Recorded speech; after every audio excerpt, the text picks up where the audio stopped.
Welcome to the Emporium Outdoors. My name is Michael and I've just spent a week with the AC50B. Let me tell you all about it.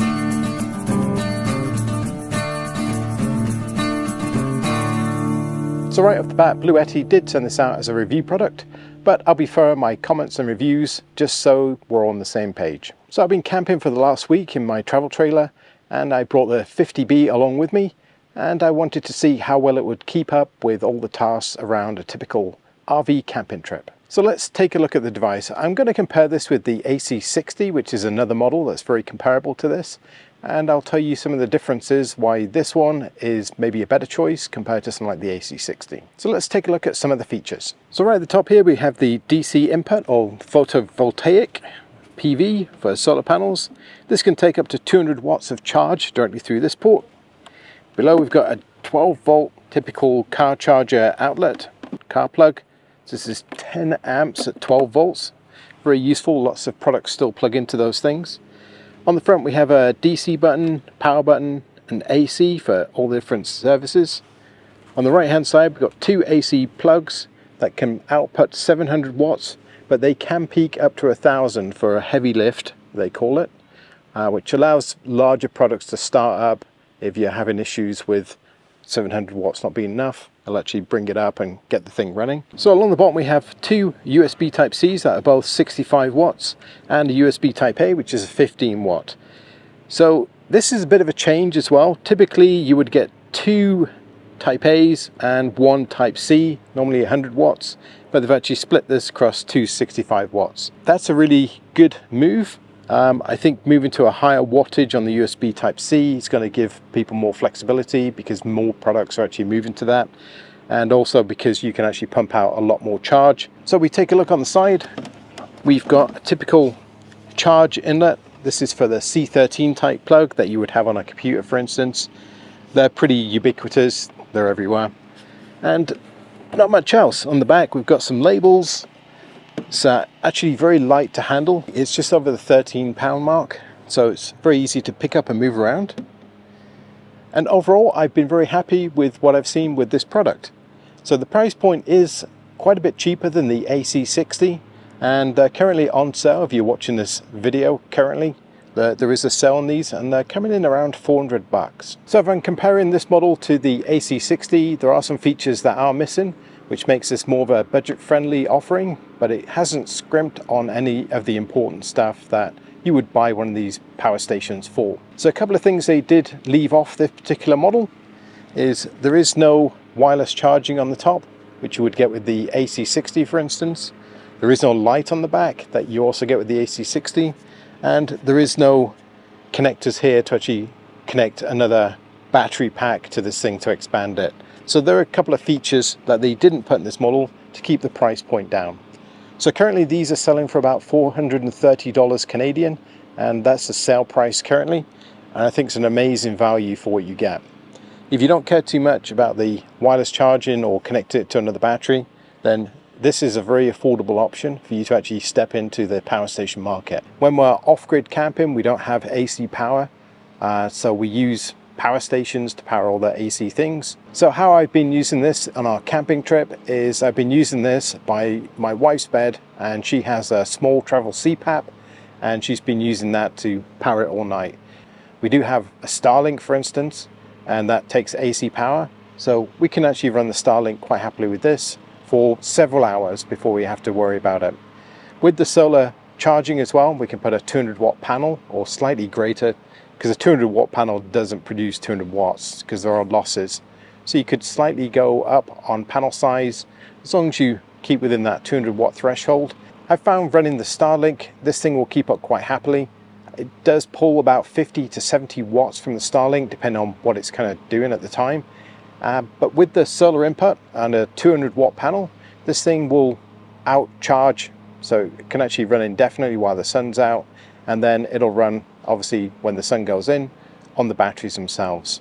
Another great feature with the Bluetti devices is they are Wi-Fi and Bluetooth compatible, so you can use the app.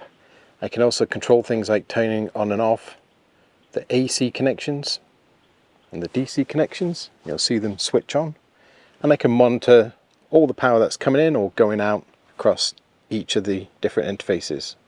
And I really enjoy using the Bluetti app. It's got all my different devices listed. As you can see, I have 3 Bluetti devices and I can go in and manage different ones. This is the one currently in the trailer. This is the AC60 I brought with me. As you can see, I've got power going in and power going out. So that's my Starlink, is pulling about 50 watts. Supplied with the product, you get a box of cables as well. I'll just show you what you get in the box. So you've got your car charger. This will charge the unit up if you plug it into your cigarette lighter. It takes a little bit longer because obviously the amount of power you can pull out of a 12-volt socket from a vehicle. So it takes about 2.7 hours to charge up this way, which is not terrible if you're on a road trip and you're going to be driving from point to point anyway. You might as well just plug it in, let it charge out to you when you get to your next point.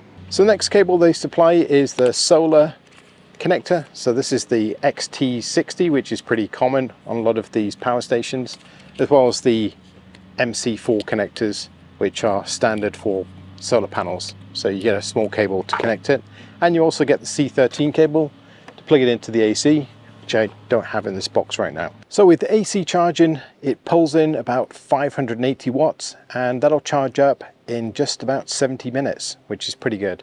If you do have a high wattage AC inverter in your vehicle, in your truck for instance, you can plug it straight into the AC outlet.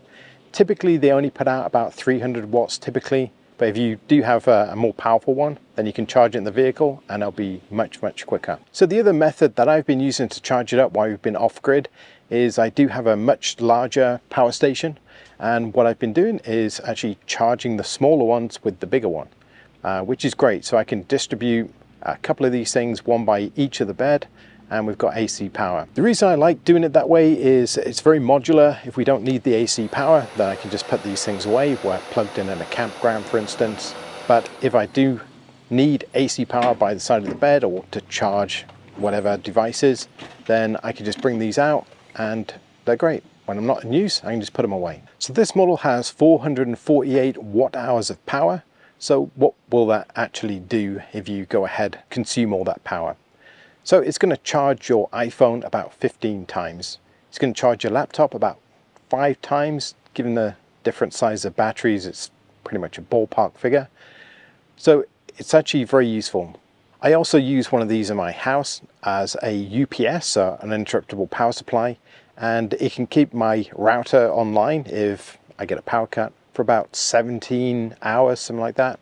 But it'll certainly get me through the night if I need to keep the Wi-Fi up and running so I can work or communicate however. I love how small and portable this is. It really just is a grab and go.